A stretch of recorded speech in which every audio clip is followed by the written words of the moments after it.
this comedy of Pyramus and Thisbe that will never please. First, Pyramus must draw a sword to kill himself, which the ladies cannot abide.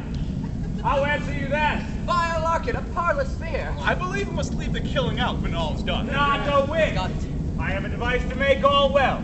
Write me a prologue, and let the prologue seem to say, we will do no harm with our swords, and that Pyramus is not killed indeed.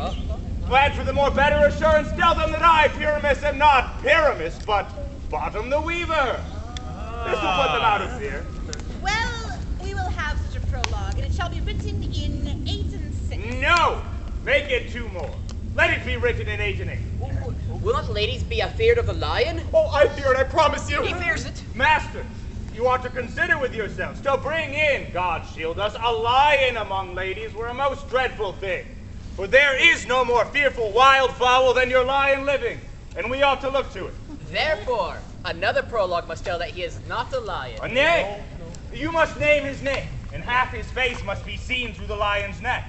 And he himself must speak through clearly, saying thus, or to the same defect, ladies, or fair ladies, I would wish you, or I would request you, I would entreat you not to tremble, not to fear, my life for yours. If you think that I come here, there is a lion, it were pity on my life.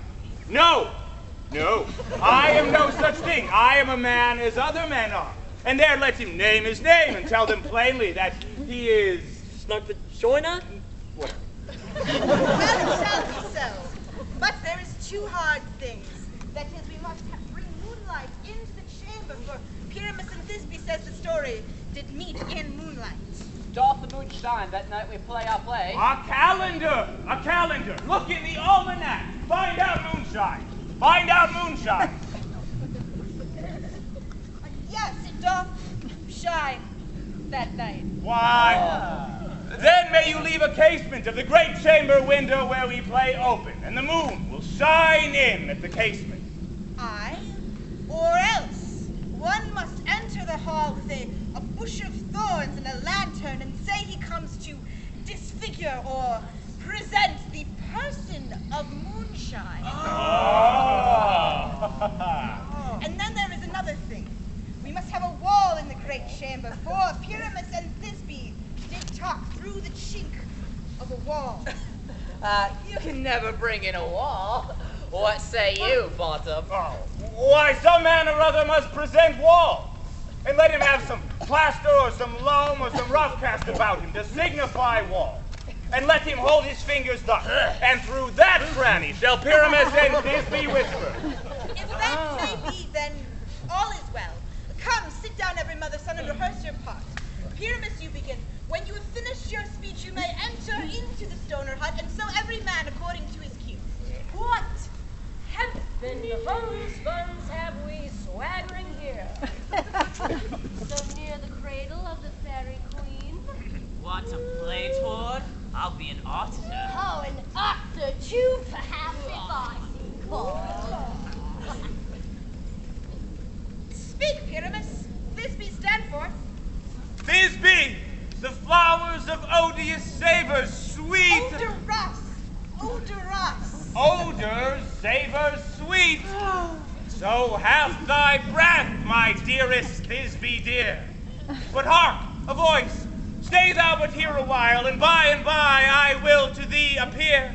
A stranger Pyramus than e'er played here. Must I speak now? Aye, Mary, must you, for you must understand. He goes but to see a voice that he heard, and he is to come again.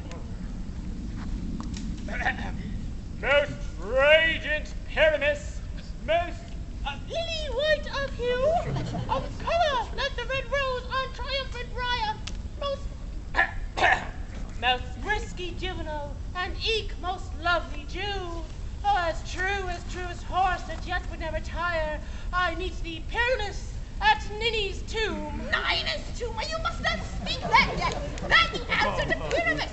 Still all your kind once, choose it all. Pyramus, enter, your cue is past. It is never tired. Oh, as true as horse that yet would never tire. Well, if I were fair Thisbe, I were only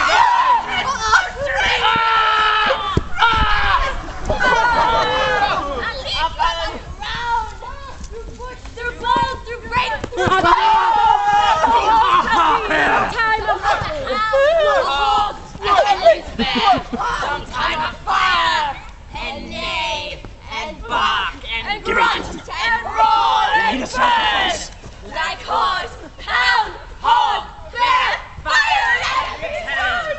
Why do they run from me? This is a knavery of them to make me afeard. Oh, Bottom, thou art changed. What do I see on thee? What do you see? You see an ass head of your own, do you?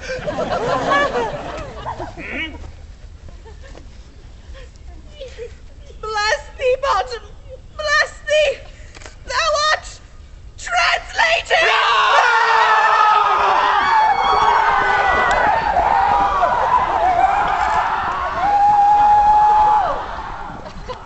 This is a knavery of them to make me afeard. To make an ass of me, to frighten me if they could. But do what they can, I will not stir from this place. No, I will walk up and down here, and I will sing, that they shall hear that I am not afraid. The ouzel cock, so black of hue, with horns sharp